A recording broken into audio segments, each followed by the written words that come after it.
Mes amis, nous allons parler des personnages issus d'une série culte, DBZ. Il y a beaucoup de personnages emblématiques dans cet animé, mais aujourd'hui, nous allons nous pencher sur le cas Sangoten. Cet enfant qui était la réplique exacte de son père, Sangoku, tant au niveau physique qu'au niveau du comportement, fougueux, aventurier et naïf, on l'a découvert après l'arc Cell. Son père Sangoku était mort. Son grand frère Sangohan avait grandi et Sangoten représentait avec son meilleur ami Trunks la nouvelle génération. Ils nous ont tous choqués, bluffés, stupéfaits et amusés. À travers leurs différentes péripéties et leur envie de devenir des grands guerriers comme leur père. Ils ont atteint le niveau de Super Saiyan tout petit et ils ont même atteint le niveau de Super Saiyan de niveau 3 lors de leur combat contre Majin Buu, au point de donner beaucoup de fil à retordre à ce dernier, alors que ce n'était que des gamins.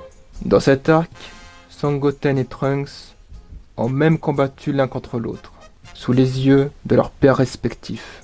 Cette confrontation, lors du tournoi, était époustouflante. Dans DB Super, dans les arcs où il aurait pu être mis en avant, il est mis de côté. Exemple, l'arc du tournoi du pouvoir et l'arc Black Goku. Quelles sont les alternatives que l'on aurait pu lui donner? Il aurait pu tout d'abord avoir obtenu un rôle plus important à jouer dans DBGT et faire partie de l'équipe qui devait partir à la recherche des boules de cristal dans l'univers.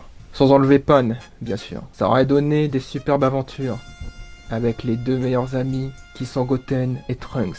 Il aurait pu, dans l'arc Black Goku de DB Super, être le protagoniste principal, Black Goku.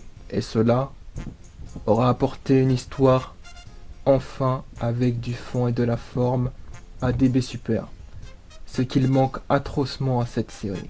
Black Goten, prêt à tout pour détruire le monde, aurait fait face à un Sangoku qui pour la première fois aurait été confronté à un dilemme.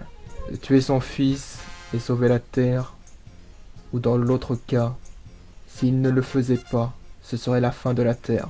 Je vous laisse y réfléchir et me dire ce que vous en pensez en commentaire. Et n'hésitez pas à vous abonner.